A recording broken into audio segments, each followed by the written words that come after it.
I actually want this unit to get changes before she releases. This looks hyper specific to Augusta, and I think that's actually a huge problem in the design. The only people who are going to get 10 stacks of fucking shields are the people who can create 10 stacks of shields. Right now, you know who that is? It's just Augusta and Yuno. Nobody else can create 10 stacks of shields, not even shield dedicated characters such as Kung Fu Panda and Big Titty Girl. I forget her name, the 4-star character. They don't even create 10 stacks of shields, right? So the only people getting real access to this, Augusta and Yuno. That is a problem. Yuno's kit has one specific ability that is not that functional for a lot of characters. It's not only limiting to other characters, but is limiting to her. Whoever gave feedback on this character's kit, fire them too. I'm gonna be real with y'all real quick. The reason I'm making this video is because after I dropped my original video right here, a bunch of weirdos started commenting on my video, dropping the longest paragraphs and text I've ever seen. These guys were dropping textbooks in my comments, hating on me, hating on anybody, complaining about Yuno's kit and Yuno's Blessing of the Wand Light. So I decided to make this video to counter some of their points and shit on them a little bit. So let's hop on in. To start things off, for those of you that don't know, we're going to quickly look at what's causing the issue. So if we go on over to Yuno's kit and you take a quick look at her Blessing of the Wand Light buff, you're going to have to go down here and you will read, gaining a shield inside the domain grants 1 stack of Blessing of the Wand Light. Right, if we go up here, we can read what Blessing of the Wand Light is. The receiving resonator gains 4% all damage amplification for 10 seconds, stacking up to 10 times. Gaining new stacks resets the duration. So you can get up to 40% damage amplification by stacking shield 10 times. Now, why is this a problem? Because only one character in the game has the ability to do that and actually stack a bunch of Blessing of the Wand Light outside of Yuno herself, and that is none other than Augusta. Now you might be thinking, there's other parts to her kit that really gives her a lot of value, and she doesn't necessarily have to give that Blessing of the Wand Light to everyone. But that's what we're going to break down in today's video. So moving on to the next part, which are certain units value, okay? Alright, we're going to start off with Yuno. We're going to count her as a free-to-play with no dupes, and we're also going to take into account the maxed value, but we're only going to take a look at these units from the support side of things, okay? I want to point that out. First off, you got Yuno's buffs, which gives 40% damage amp, which is a global buff as long as you got 10 shield stacks. She also gives 50% heavy damage bonus, which is an exclusive buff that benefits heavy units. Once you got her maxed out, from her S2, you're going to get 80% damage amp. Once again, it's a global buff as long as you got 10 stacks of shield, and the same 50% heavy damage buff, which is exclusive to buffing heavy units, and that's as far as her buffs go. Now, her current usage is going to be heavy teams and or teams that can generate 10 stacks of shield on the field, which, well, we know it's only one character right now. Basically, the only teams that she's actually going to be able to work with are going to be Gion, Augusta, Peebs, and Zani. And out of those, only 2 are peak main DPS units, and 1 is at the bottom of the tier list, that being Gion. Now, the question is, as a support for heavy teams, is her value that much bigger than an S6 Mortefi? We don't need rocket science to know that her personal damage will be better than Mortefi, because let's be honest, Mortefi's personal damage is like a wet noodle. But what about her supporting capabilities, right? If you're pulling her as a supportive unit, in all reality, outside of Augusta, all she's really bringing is that heavy attack buff. But what about the competition and the other units that you might already have built? What do they bring to the table? Let's have a look. Now let's talk about the character that Yuno is most likely going to replace, right? That is the 4-star character Mortefi. We're going to talk about what he brings to the table. At base, with his whole kit going, he offers a 10% attack buff and a 38% heavy damage buff, which is exclusive to heavy units. And when you have him at S6, he gives another 20% attack globally, pretty much to everybody. His current usage is mainly heavy teams, because even though he can give 30% damage buff, there's just better units to run with other teams. So, While Mortefi might not be the best global support, he is still a very solid support and one of the best heavy attack supporters when fully invested, especially considering he's a standard unit and also 1+ year old and a 4-star. He's still really damn good. So if you're sitting here with a heavily invested Mortefi, you have him at S6, you have him with the right weapon and all that good stuff, he's a pretty damn good unit. Let's move on to the next one. Moving on over to the one character in the game that you can slot into any team. The unit that has helped us out the most when it comes to team building as we wait for every specific character to drop and we can make our mono teams or our insanely synergistic teams. And that character is none other than Shorekeeper. And this character is an absolute powerhouse.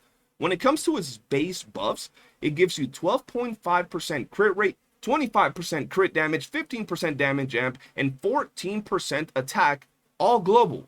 Any character in the game will get all of these buffs. When you get her S2, you get another 40% attack buff. Yes, that's a whole lot of buffs that can apply to pretty much anybody. When it comes to her current usage, any and all teams. Like I said, all of these buffs can apply to absolutely everyone. And yes, while SK might not be the current best in slot for several of the top performing teams, she still holds incredible value, being the most universal support and overall best unit to slot in a team if you're missing a specific unit. You can slot her anywhere. Let's say you just started playing, you want to go for the fusion team, and you got 2 of the units, you can slot in Shorekeeper until you wait for the next one to come out, and there are certain scenarios where she's still one of the best partners for very specific units. Overall, she's an insanely valuable character that applies all her buffs to everyone. And even with her ability to apply all her buffs to everyone, and all of her buffs being incredibly great, crit rate, crit damage, damage amp, attack, she's still not the best in slot for several of the top tier teams out there. Moving on over to our first comparison, because this is one that everybody wants to talk about, and that is Mortefi versus Yuno. So here on screen, you guys can see what Mortefi brings to the table and what Yuno brings to the table. When it comes to Mortefi, you're going to have your 38% heavy damage bonus, which is exclusive to buffing heavy units, your 10% attack buff, which is global, and your 20% attack buff at S6, which is another global buff. So he is half restricted. You can run him on heavy comps for specific buffs and great damage, or you can run him on other teams for a 30% attack bonus, which most people won't do, but you can indeed do it. When it comes to Yuno, she offers a 40% damage amp as long as you have shield stacks, a 50% heavy damage bonus, which is exclusive to heavy units, and at S2 another 40% damage amp, which is a total of 80% damage amp at 10 shield stacks. This is very restrictive, whereas you can only really get the damage amp with a character like Augusta currently in the roster. There's no other character in the game, even shield dedicated characters, that can actually take full advantage of this buff. So in all reality, when we compare her with Mortefi on a team outside of Augusta, we're really comparing 38% heavy damage, 30% attack bonus versus a 50% heavy damage bonus. So with that, you guys do what you want. I will tell you this, from my personal experience, from seeing hours and hours of live testing of this character versus Mortefi in several teams outside of Augusta, I don't think she offers that much value. She will indeed deal more damage than Mortefi because, matter of fact, Yuno pretty much presents herself as a sub DPS, but when it comes to supporting your other characters, she's really not that far off from Mortefi. Matter of fact, there are instances where Mortefi will still outperform her with certain comps, like for example Gion. Once again, she will do more damage in a Gion comp, but your Gion will do more damage in a Mortefi comp. I want to point this out because a lot of people seem to think that, oh, well, she deals more damage on the Gion comp, so that means she's better. Well, if that were the case, then I can just slot in Gion with my Siakona and Cardathea and then call that better. But idealistically, we want synergistic comps that improve our main DPS for the most part, right? And I don't feel that Yuno, if you're looking at her from the, point of view of trying to improve some of your other characters, she's going to offer that. Let's move on to our second comparison.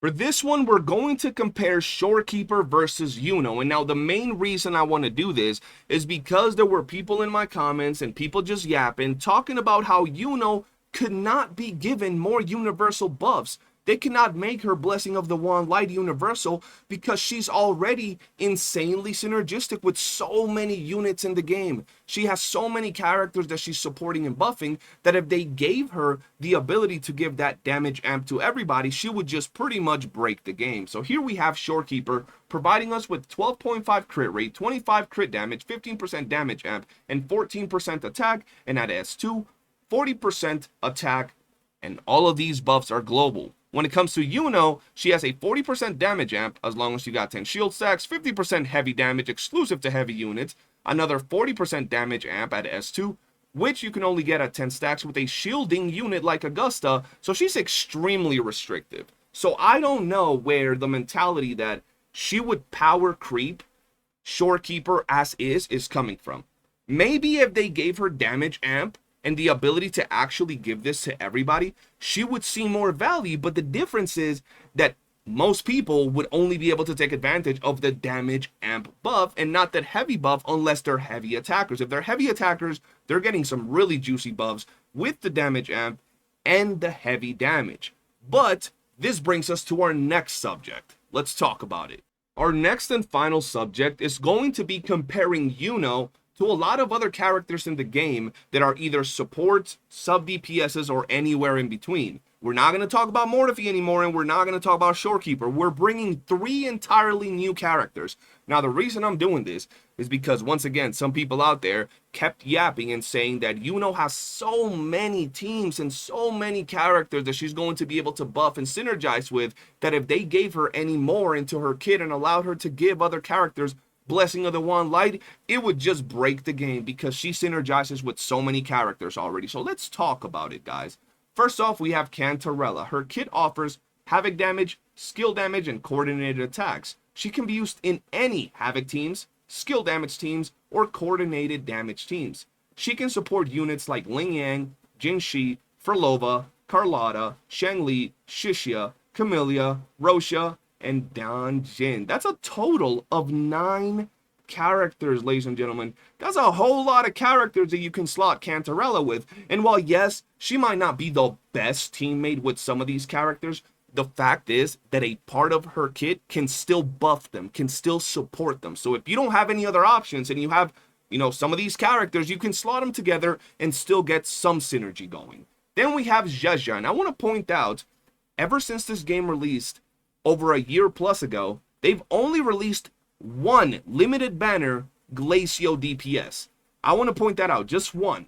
When it comes to GACHA, her kit offers Glacio damage, skill damage, and coordinated attacks. She can be used in any Glacio teams, skill damage teams, or coordinated damage teams.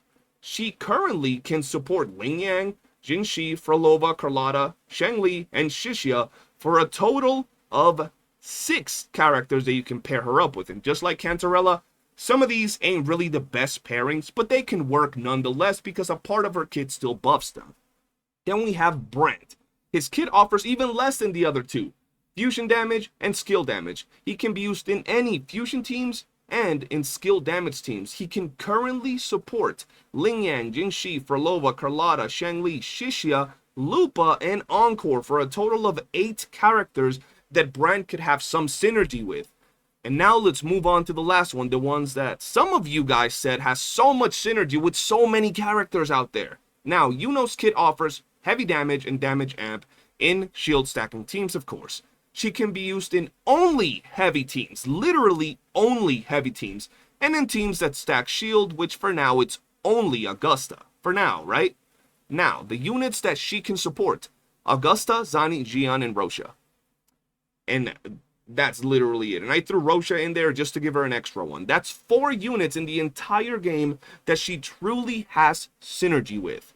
And that is because she buffs heavy. And then for Augusta, she pretty much buffs heavy and gives her the damage amp. So I don't know what you guys are talking about. She has so much synergy. And before you pull out some random unit that Yuno can, pair up with. Yo, well, she can actually pair up with this random character that no one uses. Just remember that I can also add characters to these other units. For example, I can throw Sanhua in the GACHA team because she would take advantage of that Glacial buff, but we're not doing that. We're adding main characters that are active, that are DPSs, and that you can build teams around. She can really only support very few characters, and that is currently with her kit, with no changes done to it. So I don't know where you guys were coming from when y'all said that she has so many teams and units she can synergize with. Man, that was a whole lot of numbers, random calculations and comparisons just to point out something that anybody with 2 brain cells can see.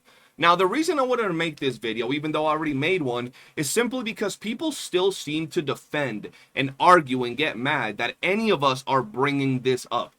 I know some of you out there probably ain't even make it to this part of the video because y'all said at the very beginning, how dare you? How dare you talk bad about our glorious feet goddess? I would suck her toes. How dare you say that she's not perfect? I know some of you weirdos out there got triggered at the very beginning of the video. But for those of you that made it all the way here, I want to say none of us CCs are doom posting.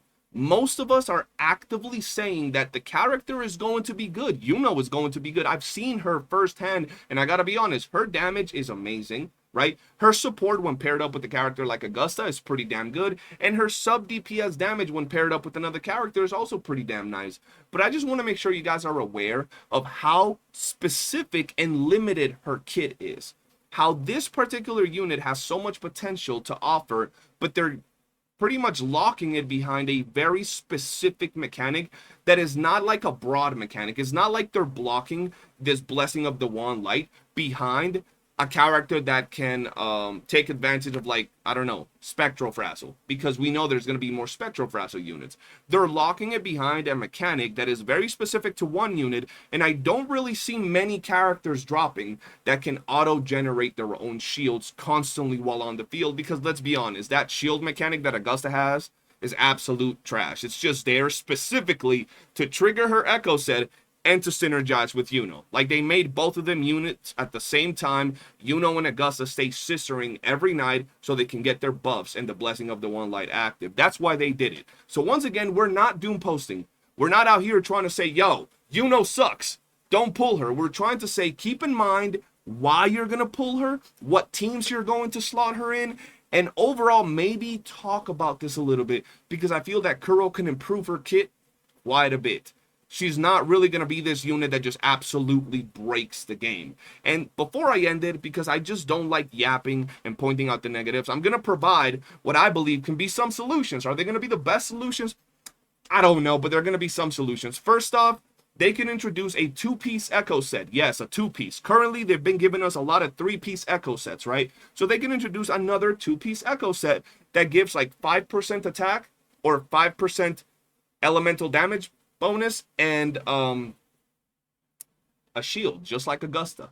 A little shield every 0.5 seconds, and you can put it on your DPS character. You won't get that 10% attack or 10% elemental from most 2-piece bonuses, but you can indeed go ahead and give yourself a nice little 5% increase to your damage and a nice little shield to trigger Yuno's buff. That would be a great way to make her synergize with other units without having to change her kit if that's not what they want. Now, if we want to change her kit, make it so people inside her buff, her shield, or her area gain shields. That would be great.